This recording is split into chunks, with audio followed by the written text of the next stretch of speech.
দর্শক, আমরা ফিরে আসছি বিরতির পরে। সো এই যে আয়ত্তের বাইরে চলে যাওয়া, ক্রেডিট কার্ড পেমেন্টটা, এটার জন্য কি হাই ইন্টারেস্ট রেট দায়ী, নাকি টেম্পটেশন দায়ী, নাকি প্রপার প্ল্যানিং দায়ী? এটা আসলে শফিক, আমি কাউকে এককভাবে দোষ দিতে যাচ্ছি না। এটা আসলে বোথ ক্রেডিট কার্ড কোম্পানিগুলো দায়ী এবং বোথ আমরাও দায়ী, যেহেতু আমরা নিজেদের কন্ট্রোল করতে পারছি না, আমাদের টেম্পটেশনস থেকে আমরা সরে থাকতে পারছি না। সুতরাং এটা একটা কম্বিনেশন। ক্রেডিট কার্ডগুলো আমাদের টেম্পটেশনে পড়ার সুযোগ নিচ্ছে প্রচুর ইন্টারেস্ট চার্জ করে, এবং আমরা আমাদের কন্ট্রোল করতে পারছি না এবং চার্জ করছি বা কিনছি যেগুলো আমাদের ক্রয় ক্ষমতার বাইরে। সুতরাং কোনো কিছু কেনার আগে চিন্তা করবে যে তুমি এই জিনিসটি তোমার দরকার কিনা, নাকি এই জিনিসটি তুমি জাস্ট কেনার জন্য কিনছো। What you need or what you want, এটা দু রকমের ব্যাপার। এবং আরেকটা ব্যাপারে চিন্তা করবে যে এখনই যে একটা জিনিসটা কিনলে এটি তোমার পে করার সামর্থ্য আছে কিনা। তোমার যদি কোনো কিছু পে করার সামর্থ্য নাই, সেই জিনিসটি তোমার ক্রেডিট কার্ড দেখে নেওয়া উচিত না প্রথমবারে, যেহেতু তুমি জানো যে এটি তুমি পে করতে পারছো না, এবং তখনই তুমি লোনের বোঝা বাড়াতে থাকবে। এই প্রসঙ্গে তোমার বইয়ের একটা উক্তি আমি বলছি, সেটা হলো, তুমি লিখেছো তোমার বইয়ে, credit card companies will use your ignorance to their advantage.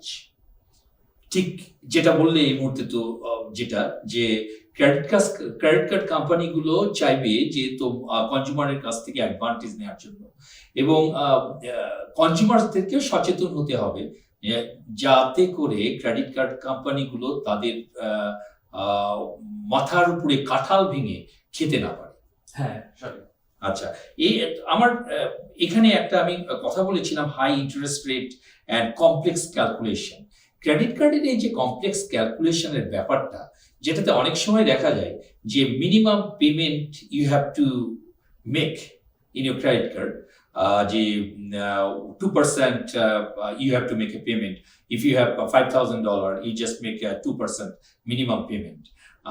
এবং এই যে ক্যালকুলেশনটা করে ক্রেডিট কার্ড কোম্পানিগুলো, এবং এখানে আর একটা জিনিস আছে, সেটা হলো annual percentage rate, which is খুব ফাইন লেটারের নিচে ক্রেডিট কার্ড স্টেটমেন্টের নিচে লেখা থাকে এপিআর। এই এপিআর এবং এই ক্রেডিট কার্ড ক্যালকুলেশনটা, ক্রেডিট কার্ড ইন্টারেস্ট ক্যালকুলেশনটাকে তুমি কি একটু এক্সপ্লেইন করবে আমাদের ভিউয়ার্সের জন্য? ধন্যবাদ শফিক। এই জিনিসগুলো আসলে কমপ্লেক্স করার কারণ হচ্ছে সবাই যেন বুঝতে না পারে, কারণ সবাই বুঝে গেলে সমস্যা, তখন তারা ক্রেডিট কার্ড ব্যবহার থেকে বিরত থাকবে বা ক্রেডিট কার্ড কোম্পানি তাদের কাছ থেকে ইন্টারেস্ট পাবে না। সো এপিআর বা অ্যানুয়াল পার্সেন্টেজ রেট হচ্ছে তোমার অ্যানুয়াল ইন্টারেস্ট রেট, যেটি তোমার ক্রেডিট কার্ড চার্জ করে তুমি যদি প্রতি মাসে ব্যালেন্স সম্পূর্ণভাবে পে না করো। ক্রেডিট কার্ডের ক্যালকুলেশন, ইন্টারেস্ট ক্যালকুলেশন অত্যন্ত জটিল, কিন্তু তোমার মেজরিটি অফ ক্রেডিট কার্ড কোম্পানিজগুলো সাধারণত দুটি উপায়ে এটি ক্যালকুলেট করে। একটা হচ্ছে তোমার ডেইলি ব্যালেন্স মেথড, আর একটা হচ্ছে অ্যাভারেজ ডেইলি ব্যালেন্স মেথড।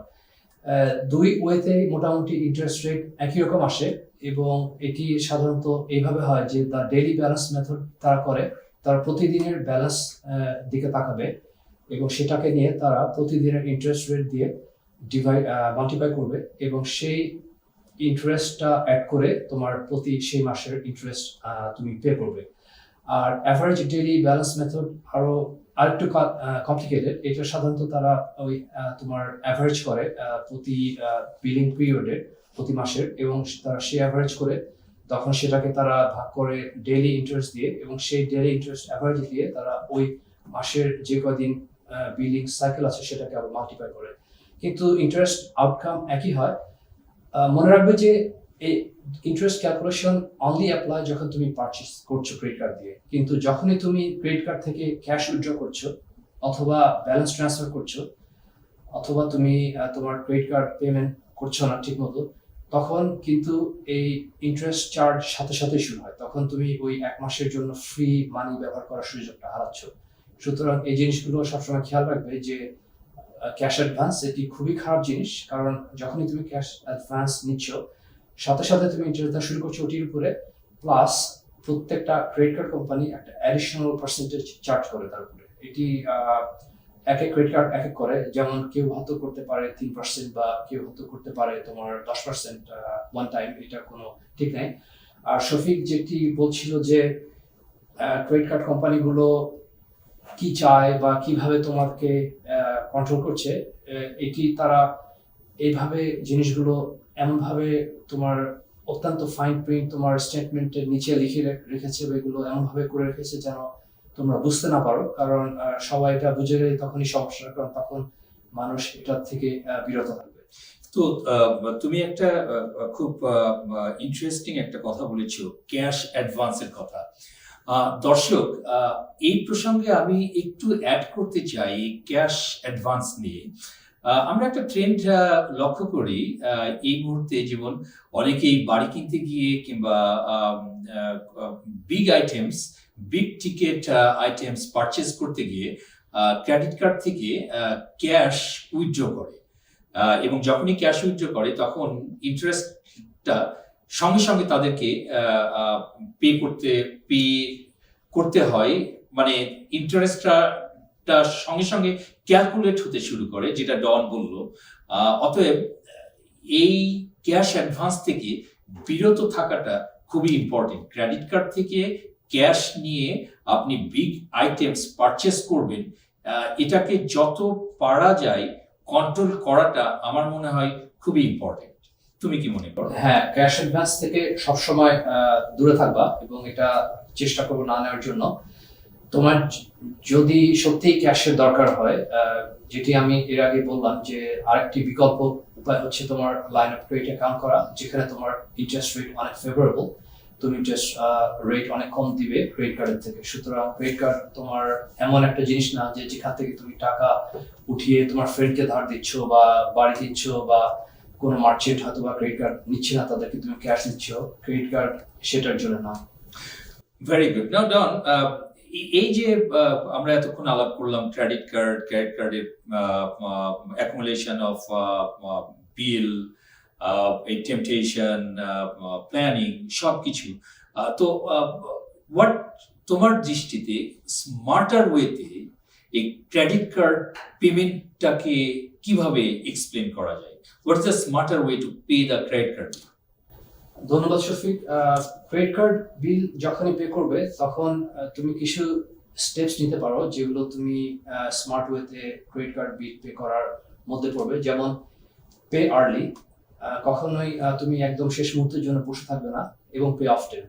তোমার যেমন এক মাসে ধরো একবার যদি তুমি পে করো, সেটি না করে তুমি চেষ্টা করবে 2বার বা 3বার পে করতে, এবং সবসময় মিনিমাম পেমেন্ট তো করবেই, কিন্তু চেষ্টা করবে যে মিনিমাম পেমেন্ট থেকে আরো বেশি করার জন্য, আরো এক্সট্রা অ্যাড করার জন্য। ফর এক্সাম্পল, তোমার যেমন মিনিমাম পেমেন্ট আসে $25 প্রতি মাসে, সেখানে তুমি যদি $10 এক্সট্রা বা $20 এক্সট্রা অ্যাড করো, সেটি ওই লোনের লাইফ টাইমে তোমাকে অনেক হেল্প করবে। শফিক যেমন কিছুক্ষণ আগে আমাদের বলছিল যে ক্রেডিট কার্ড কোম্পানিগুলো মিনিমাম পেমেন্টের সিস্টেমটা এমন করে রেখেছে যে এটা আমাদের প্রলুব্ধ করে। যেমন ধরো তুমি $5,000 লোন নিলে বা ক্রেডিট কার্ডে চার্জ করলে কিন্তু মিনিমাম পেমেন্ট আসছে মাত্র 1%, অথবা কোন ক্রেডিট কার্ড কোম্পানি চার্জ করছে 2%। এটি যখন তুমি দেখছো, তুমি ভিজুয়ালাইজ করছো যে তোমার অত্যন্ত কম পয়সা তোমার মিনিমাম পেমেন্ট, এবং সেটি তুমি দিতে প্রলুব্ধ হচ্ছ, কিন্তু তোমার আসল ব্যালেন্স এটি যদি দিতে থাকো, সেটি কখনোই তোমার শোধ হবে না। কানাডায় নতুন একটা আইন হয়েছে, যেটি এখন সব ক্রেডিট কার্ড কোম্পানি তোমার মিনিমাম পেমেন্ট করলে সেই লোন শোধ করতে কতদিন লাগবে এটি তোমার ক্রেডিট কার্ডের স্টেটমেন্টে তোমাকে দেখাতে হবে। সুতরাং তুমি যখনই মিনিমাম পেমেন্ট করতে যাচ্ছ, তার আগে একটু চোখ বুলাও তোমার ক্রেডিট কার্ড স্টেটমেন্টে, যেখানে লেখা আছে যে তুমি যদি এই ক্রেডিট কার্ডে মিনিমাম পেমেন্ট করতে থাকো, এটা আগামী কত বছর লাগবে। তখন তুমি বুঝতে পারবে যে তুমি কিভাবে লোনের যাতা করলে তোমাকে ফেলে দিচ্ছে তারা। বাহ, খুব সুন্দর একটা পয়েন্ট ডন উল্লেখ করেছে, যেটা হলো যে এখন ক্রেডিট কার্ড কোম্পানিগুলো ম্যান্ডেটরি ভাবে উল্লেখ করবে যে আপনার যে ব্যালেন্স আছে সেই ব্যালেন্সটা পে করতে গেলে কতদিনের ভেতরে আপনি পে করতে পারবেন যদি আপনি মিনিমাম পে করেন, এবং আমার মনে হয় যে এক্সট্রা যদি পে করে ওই মিনিমাম পেমেন্টের সঙ্গে, তাহলে তার চাইতে আরো ফাস্টার পে হবে।